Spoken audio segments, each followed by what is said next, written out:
Oh, look, already coming up on stage. No, that's okay. Not even waiting for the introduction. We got two of Sacramento's greatest. And two guys I don't mind saying, I'll embarrass them, are near and dear to my heart. Ladies and gentlemen, Greg Vaughn and Derrek Lee. Now I want to make sure, because we don't want anyone dropping on stage here. You guys have waters, you guys have towels, we're all set. All right. How you doing, Derrek? Doing good, man. Good to be here, sitting up here with you. Now, if anybody listened to my show on Friday, Thursday, whenever it was that you and I spoke, and I don't ever get tired of saying this because I'm still a fan and still a baseball and basketball honk. I went to junior high with this guy. In fact, we're going to have somebody else up here later, Uriah Faber, that I went to elementary school with, actually took my little sister out on her first ever date when she was in second grade. And now he could probably kick my butt, but that goes back. Wait, your sister went on a date in second grade? Well, it was not a date. Like, they went on I think it was like a hot air balloon ride. I know. But they went on like a hot air balloon ride. It was chaperoned, Derrek. Okay. But it's still, you're right. You know, and then I've gotten to know Greg Vaughn through the years through different charities, golf tournaments, and we have a lot of mutual friends.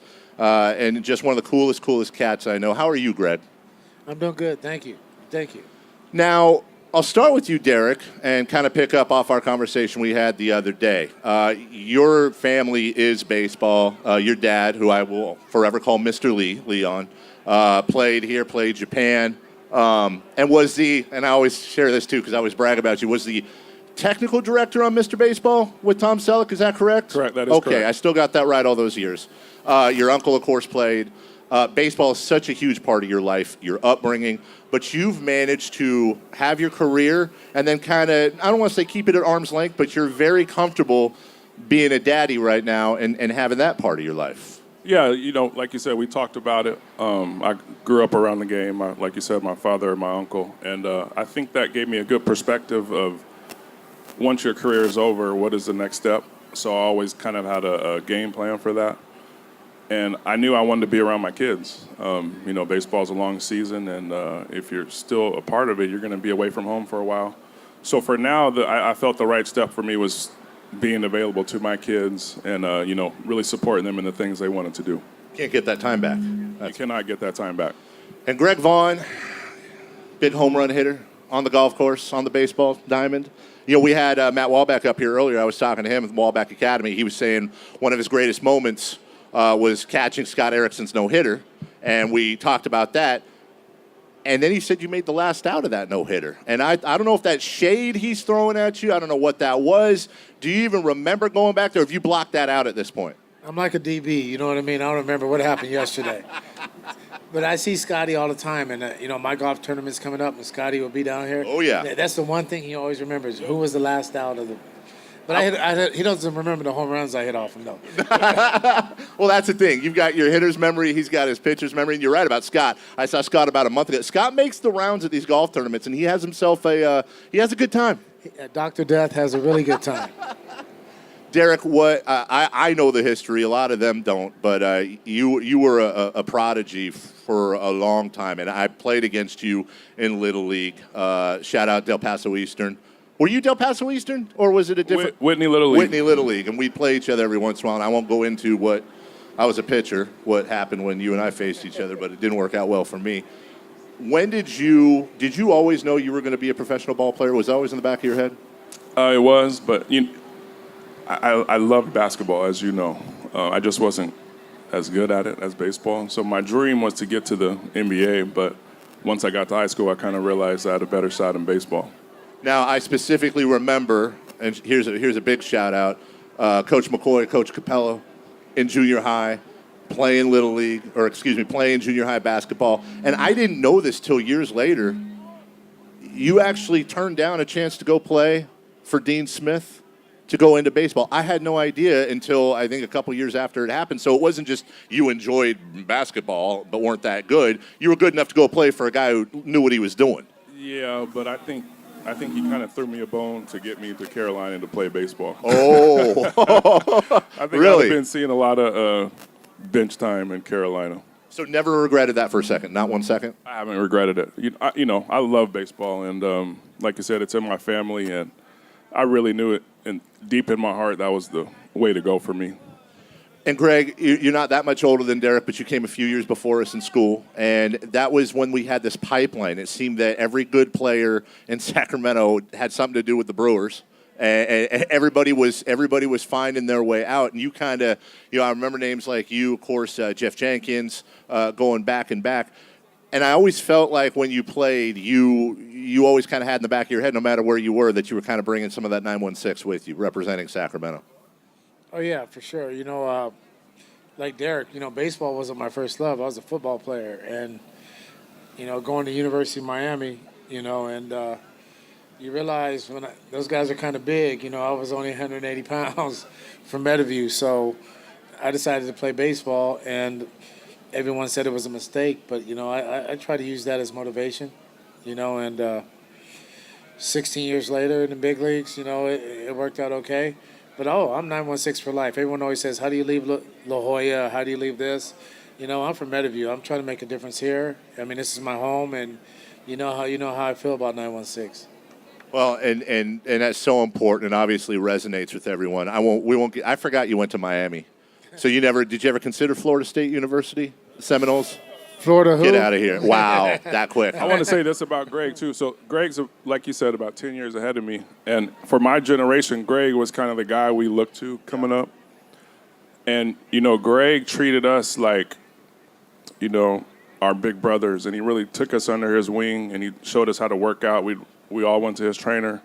We would go to his house after, or go to City or Lamb Park and hit after. And he kind of set the tone of the work ethic that it took to not only make it to the major leagues, but stay. And Greg, that's something, hearing something like that from Derrek, and I'm sure there'd be a lot of other players here that played that would say the same thing about you. That's got to warm your heart. Obviously, that's something you took very important, and I feel like you continue to take that very seriously as you try to make more of an effect in the community. Yeah, without, like I said, but it didn't start with me, you know what I mean? Sacramento per capita, it was like Tampa. The size of it, it probably had the most big leaguers besides Tampa, in the big leagues. And, we all took care of one another. It started, Dusty, Jerry Manuel, my cousin Jerry Royster. I mean, it was deep. The well was real deep. Derrek's dad. I mean, if you were from 916, I mean, it didn't matter how, if you're in A-ball or the big leagues, they made us all feel important. And, for me, Derrek's like a little brother to me. And, I have two boys, and I lean on Derrek to, I know nothing. I don't know anything about baseball, so I'm like, talk to Derrek, you know what I mean? Right. Sometimes they listen to their mom, and she don't have no hits, you know what I mean? So I don't know how that works, but I think you both hit on something that's super cool for fans to hear and for Sacramentans to hear. Sacramento's not the biggest city, but we have this disproportionate amount of professional baseball players that come out of here. And really, in your time, just this pipeline of players. And you see guys now playing in the major leagues, tearing stuff up. Does that family atmosphere, it's like, Greg, you had somebody that mentored you, and then you mentored and helped mentor Derrek, and you mentioned the other people that were involved as well. And I imagine that continues to carry over. There's that familial aspect about baseball that I don't know that carries over as well to other sports. no, I think, like I said, we were really close back then. Now, shoot, all these high schools they have now, we didn't have half of these high schools, Right. So it's a little spread out. So, we were all, like I said, at one point, I think just the Metro League had 25 players in the big leagues and 5 managers. That's just the Metro League. You know what I mean? So you think about it. And, that's tough to do. So now we have all these different high schools, but now, we're coming up in all other areas of sports. Football's big now. I mean, we're putting out, Sacramento's, it's a pipeline to sports, and, that's a testament to, the school system here, all these coaches, it's a great area for athletes to try to strive and become their best. We'll wrap up with these guys before we start melting here. Derrek, you had mentioned 4 kids. 4. I mean, you're still, and your youngest now 3 years. I mean, I've got a 10 and a 9-year-old, and I feel like I've lost half my sanity. So I do notice, you told me this on Friday, that like me, less than me though, you got a little gray coming in. But the kids also, to live vicariously through them, to see things through their eyes, and you guys know this. I mean, it's got to be the most rewarding thing you've ever done. Yeah, it really is. just to be able to coach my son or go to my daughter's gymnastic events. They did a little triathlon the other day. Just to be there, like you said, you don't get those moments back. So it feels good to be able to be around and support them. I'll end with one real quick story. It was Whitney versus Del Paso Eastern. I think I was playing for the Cubs. Derrek was on the mound. I hit a ball off of him that almost went out. It hit the gate. It hit the fence on a fly. We call it the gate. The gate. Wait. I know. You hit the ball off of me? But watch the end of the story, though. There's a point here. Greg. I crushed it. I crushed this ball, and I was so happy. I knew, and a lot of us knew, that went to school with Derrek, he was going to make it. He was going to be in the major leagues. He was the gold standard. So after the game, we're all talking, and I went up and I started chirping. And I said, man, about 5 inches higher, I just went yard on you. And Derrek turns to me, and please understand, Derrek in the major leagues always came off as that calm, cool professional. At 12 years old, he was this calm, cool professional, and he had a lower voice than any of us. So he just turned to me and he said, David, we're up 18-1. Coach told me to throw strikes. Don't get happy. And I stopped being happy at that point right there. That was my biggest athletic achievement, and Derrek crushed me with his little thumb like nothing. But I'm glad you were able to recover from that. Is that a true story? I swear that's a true story. You said we're up 18-1. Coach said throw strikes. Quote, don't get happy. And you almost took me deep. I hit it to the but you were laying them up there just trying to get out. He's the only one that remembers that, dude.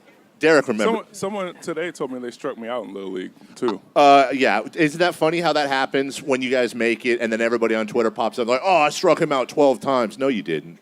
Nobody struck you guys out. No, we I mean, it's funny because Derrek's like a big brother to my oldest, and I have 2 boys and a daughter, and it's easier if the dad gets out the way. But I mean, you go into all their games, all the dads, I could strike you out, I could do this. Right. I don't even, Good luck. You know what? It's easy. I haven't had a bad day since I retired. It's easy from the couch. Now let me. Last question. You guys got in the batting. When was the last time either of you got in a batting cage? I'm just curious. I played in a charity softball game about a month ago. Okay. Greg? For what?